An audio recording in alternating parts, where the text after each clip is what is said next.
충청북도 충주는 삼국시대부터 나라의 중심이라 하여 중원으로 불려왔습니다. 또한 남한강의 물길이 충주를 가로질러 흐르고 있어 물의 고장이라 불리기도 합니다. 그중 충주시 엄정면에 자리하고 있는 목계나루는 조선 후기 5대 나루터 중 하나로 수운과 육로의 요충으로 남한강 수운 물류교역의 중심지였습니다. 하지만 지금은 오래된 건물과 한적한 모습만이 남아 과거 번창했던 목계나루의 모습은 찾아볼 수 없습니다. 그렇게 영원히 잊혀질 것 같았던 목계나루에 강배체험관이 들어서면서 목계나루의 역사와 문화를 만나볼 수 있게 되었습니다. 강배체험관은 다양한 강배 모형들과 목계나루에 대한 역사와 문화 자료들이 전시되어 있는 곳입니다.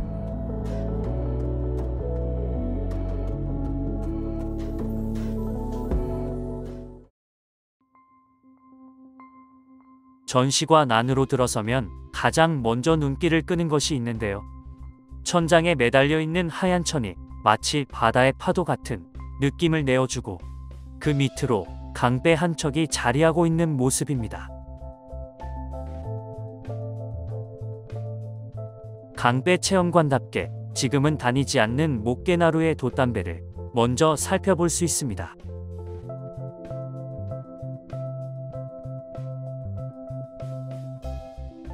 충주 고구려비, 주망탑, 탄금대, 수안보운천 등 청정한 아리수는 역사의 우뚝한 중원 문화를 빚어냈습니다. 아리수는 크고 넓고 긴 물이란 고구려의 말인데요. 국토를 가르는 유일한 물길인 아리수. 그 물길의 중심이 충주이고 그 정점이 목계라 할 수 있습니다. 태백 검명소에서 서해바다까지 남한강 수로를 따라 시대와 삶이 화려했던 강마을 목계의 근대사는 수향의 도시 충주를 탄생시켰습니다.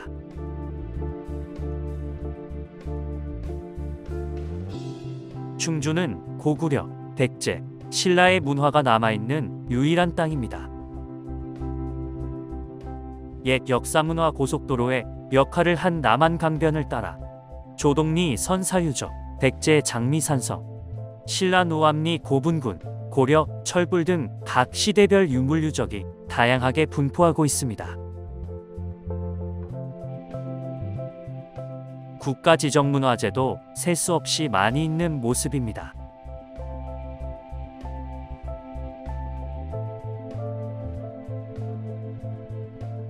정선 아우라지에서 시작된 남한강 뗏목 물길은 일산에서 임진강과 만나 김포의 서해로 흘러갑니다. 한강은 514km로 525km인 낙동강에 이어 두 번째로 길고 유역은 가장 넓습니다. 강을 사이에 두고 도로와 교차하는 곳에 나루터가 생겼습니다. 나루는 진, 주, 도, 포 등 다양한 이름으로 불렸는데 대동지지에는 북한강에 18곳, 남한강에 43곳, 한강 본류에 41곳의 나루가 있다고 기록되어 있습니다.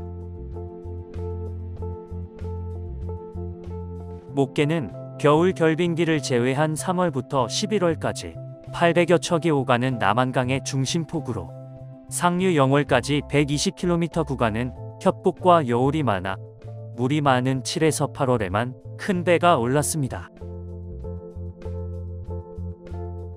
서울에서 원주까지는 한 척이 운항할 수 있으나 목계까지는 3척 이상, 그 상류는 5척 이상이 때를 지어 뱃골을 파내면서 항행했습니다. 서울까지 내려갈 때 걸리는 시간은 여름철 12에서 15시간, 목계로 올라올 때는 5일에서 2주일이 걸렸다고 합니다.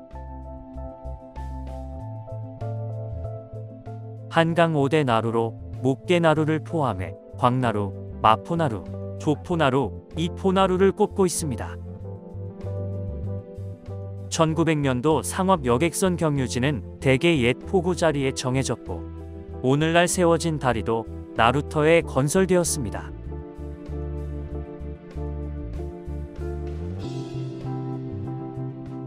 목계는 남한강의 민간 물류 유통과 문화 교류의 중심 포구였습니다. 이런 목계의 기록은 역사지리서나 문집 등에서 다양하게 나타나고 있습니다. 상업포구 목계는 충청, 강원, 경상도의 세곡을 모아 한양으로 운송하는 조운창인 가흥창과 이웃하여 연중 상선들이 드나드는 최상류 포구로서 남한강 백길과 장시의 요충지였습니다.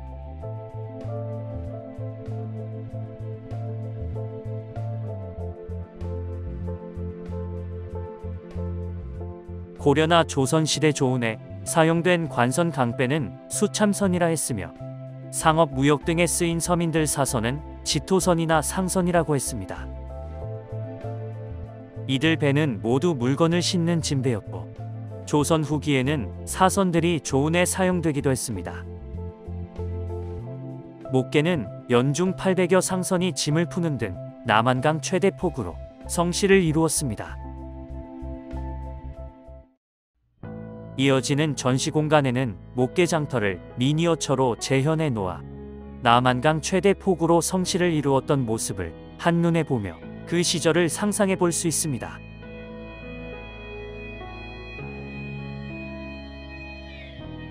목계나루는 제천과 서울을 연결하는 나루이며 갈수기에도 뱃길이 닿는 최상류 중심 상업포구였습니다.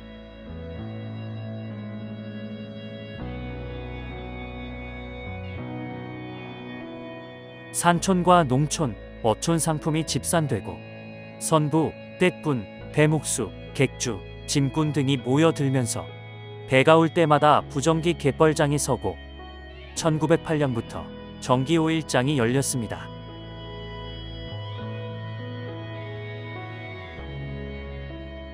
전성기 때에는 800호의 집과 100여 척의 상선이 집결했다고 합니다. 목계 선주들은 서울 등지를 오가며 경강거상의 반열에 오르는 부자가 많았습니다.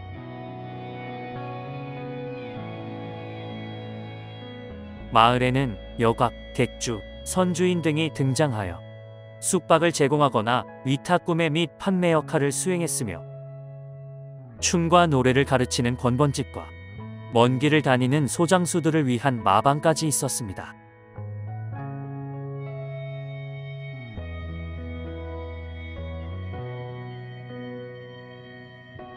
고려는 각 지방 조창에서 물길을 통해 중앙의 경창으로 세곡을 옮기는 조운제를 도입했습니다. 13개의 조창 중 지금의 충주인 가흥과 원주는 내륙 수운을 이용했습니다.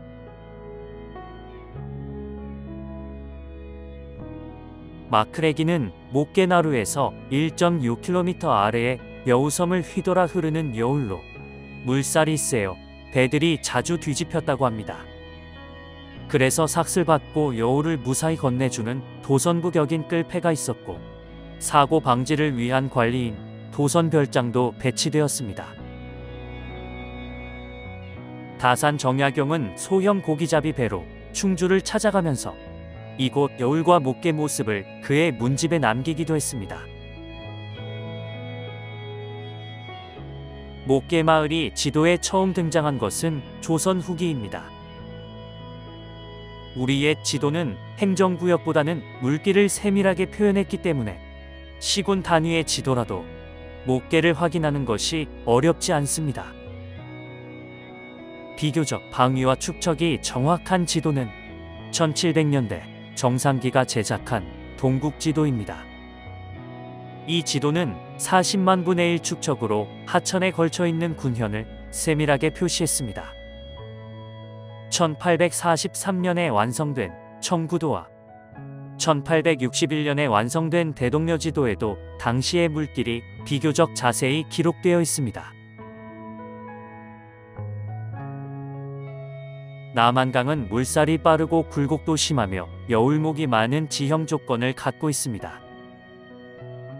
그럼에도 선조들이 강의 협곡과 여울을 견딜 수 있는 강배를 만들어냈는데요.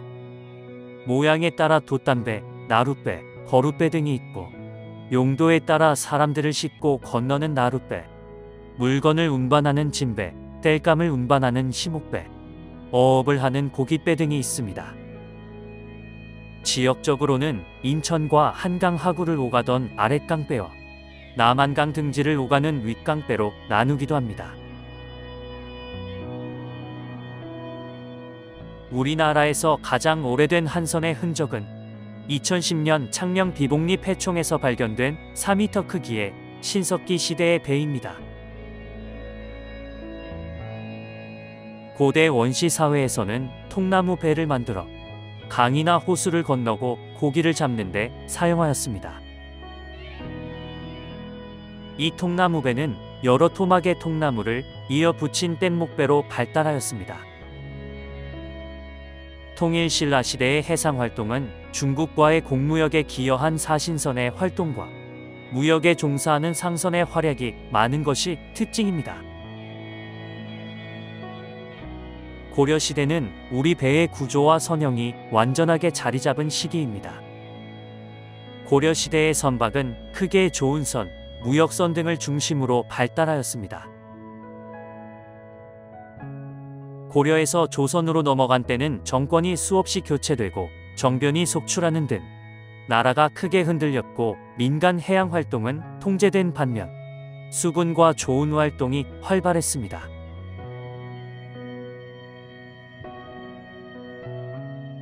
강배 체험관에서는 우리가 일반적으로 알고 있는 선박이나 배와는 조금 다른 강배를 작은 모형으로 만나볼 수 있습니다. 우리나라 대표적인 강배로서 서해의 소금이나 해산물을 상류의 땔감과 맞바꾸던 장삿배인 황포돛배입니다. 황토물을 들인 천으로 돛을 달았다 하여 붙여진 이름입니다. 임진왜란 당시 이순신 장군의 지휘 아래 제작된 세계 최초의 철갑선인 거북선입니다. 한산 대첩 등 수많은 해전에서 함대의 선봉이 되었습니다. 우리나라 최서남단에 위치하여 육지와 왕래가 쉽지 않은 절해의 섬의 바다에서 생업으로 사용되며 목선이라 불리우던 과거도 한선의 모습입니다.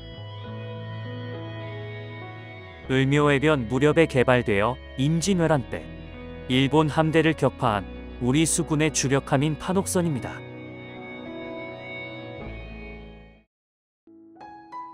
이어지는 공간에는 목깨나루의 상징인 배를 색종이로 접어보는 체험 공간도 마련되어 있습니다.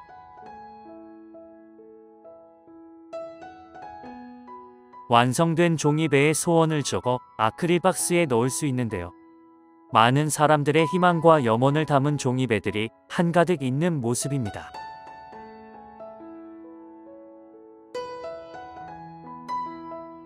여러분의 소원이 적힌 소중한 종이배들은 매년 별신제 행사를 통해 강물로 띄워 보낸다고 합니다.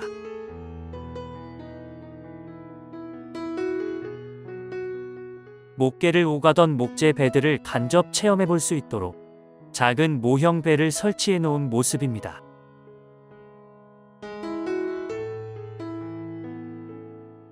배에 올라타서 직접 노를 저어보며 사진 촬영을 할 수 있는데요.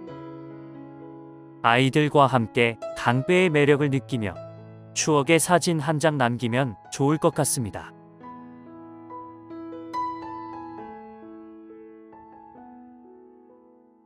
남한강이 흐르는 모습 앞으로 목깨나루를 재현한 미니어처의 모습을 보실 수 있습니다.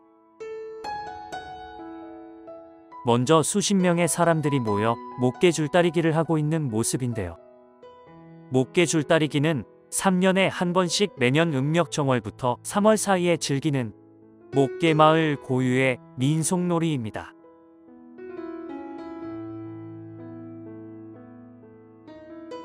줄다리기는 하루에 한두 번씩 2-3일 간격으로 거듭하면서 한 달 이상 계속된다고 하는데요.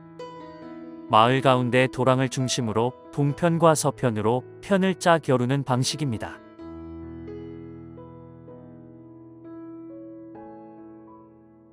남한강 최대 폭우로 성시를 이루었던 목깨장터의 모습을 보실 수 있습니다.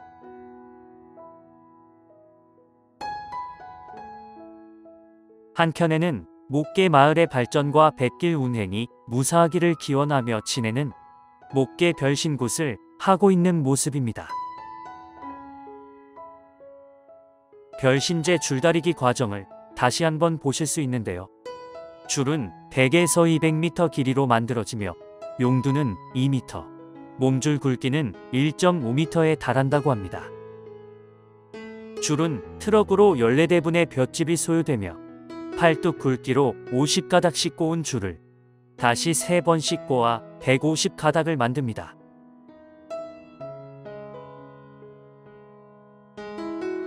최근에는 마을 축제의 일환으로 매년 목계 강변에서 별신제와 함께 10월경에 거행됩니다.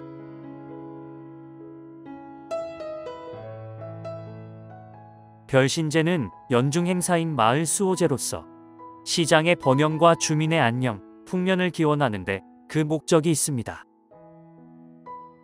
또한 제사 기간 동안에 여러 민속놀이를 통하여 주민들로 하여금 일체감을 불러일으킴으로써 사회생활을 협동케 하여 공동사회의 기능을 살려가고 있는 것입니다. 이렇게 우리 조상들은 봉제를 지내면서 신의 가호를 받아왔고 공동의 축제를 통하여 건전한 민속오락을 발전시켜 왔습니다.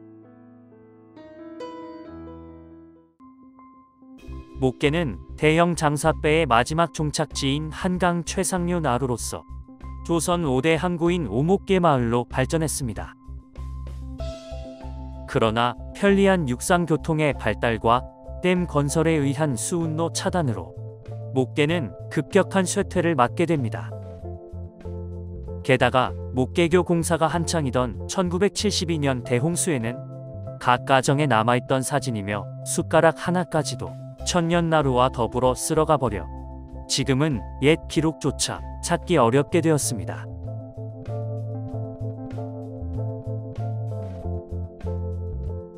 그리운 목계의 흔적은 노래와 그림으로 만나볼 수 있습니다.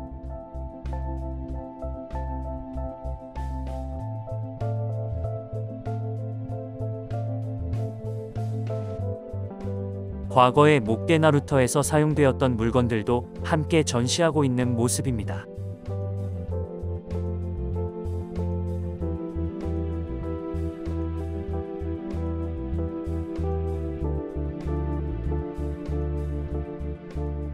이어지는 공간은 목계 마을의 옛 자취를 만나보실 수 있습니다. 예전에는 면소재지가 아닌 목계에도 각급 관공서와 경제 관련 기관들이 들어서 있었습니다. 당시 이곳에 들어섰던 농협과 우체국, 경찰서의 출장소, 의용소방대, 학생 수 413명의 초등학교 등은 상업마을 목계의 규모를 짐작케 합니다.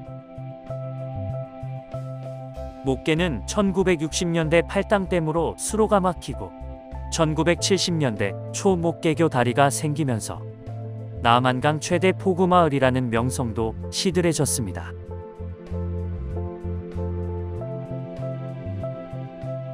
목계는 남한강 물결처럼 유유히 흐르는 역사 속에서 아름답고 독특한 나루 문화를 꽃피웠습니다. 내륙에서 바다로 나아갈 수 있는 유일한 통로였던 남한강의 중심이자 별신제와 줄다리기 등 조상의 어리 담긴 소중한 문화유산이 살아있는 곳입니다. 목계는 우리나라 나루 문화의 꽃이라고 할 수 있습니다.